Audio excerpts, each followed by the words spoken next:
So this question was asked in UPSC. In law, a man is guilty when he violates the right of others. So in this context, it is talking about the legal guilt which a man develops. Okay?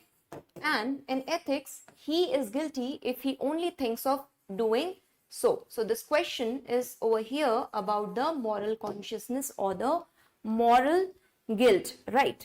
So what Kant says, suppose if I steal from somebody, right, it will be a penalized crime.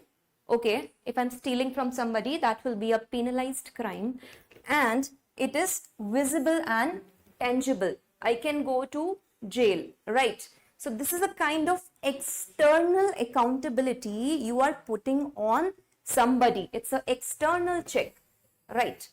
But what happens that if I'm sitting at home and I'm just sitting on my couch and I'm having this thought, ki, why not I go and steal something from the mall?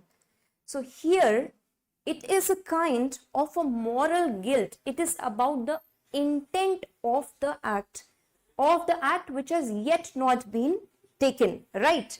So ethical guilt, it is about the intent of the act, right? Here Kant gives his deontological perspective, which is based on the duty. Again, the framework further mentions about the categorical imperative, right?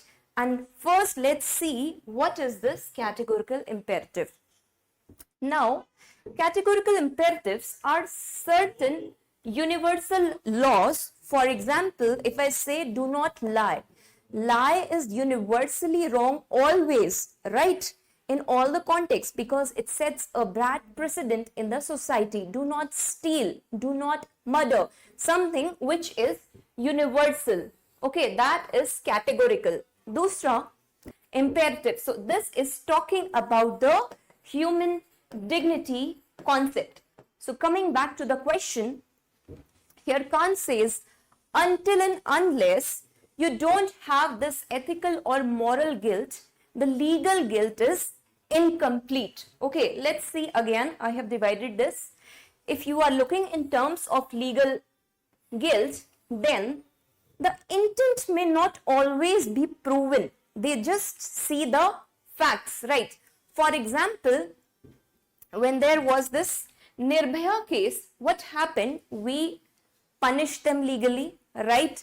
But what about the societal misogyny that we are already dealing with, right? That there is this moral policing around which goes on, that you should not travel at night, you should not be wearing this. Instead, why not each person develops that categorical imperative and treats the other human with utmost dignity, right?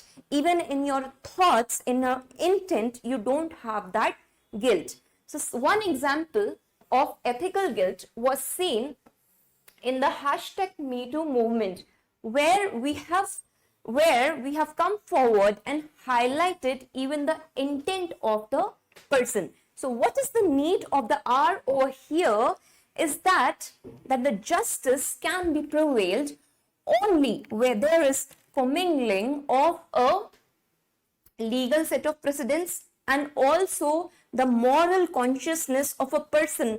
जब अंदर से, when we internalize the values, only then can we change the system.